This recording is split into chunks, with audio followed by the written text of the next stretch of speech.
IELTS Speaking Part 2 involves talking for 1 to 2 minutes on a topic. You have 1 minute before you start talking to think about what you want to say and make notes on paper. Let's look at an example.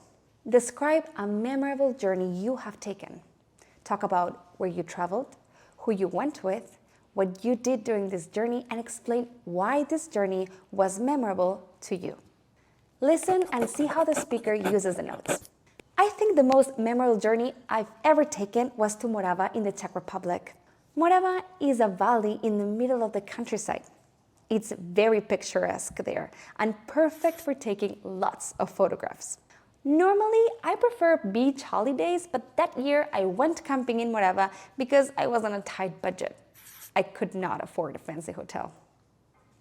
My friend Lenka invited me. I've known her since I was a kid and I often take trips with her.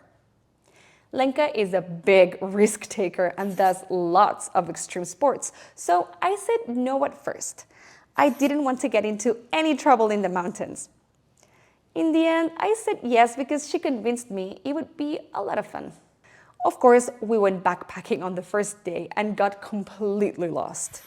We were walking around for hours before we found the campsite again. We fell out on the way home. Lenka said it was my fault for forgetting to pack the map. I thought she was to blame for suggesting we leave the path. But we laughed about it later and the rest of the trip went really well. The reason why this trip was so memorable was that it was my first time abroad. Before then, I'd never left Spain. I've had trips that went more smoothly since then, but I don't mind that our journey to Morava had a lot of highs and lows.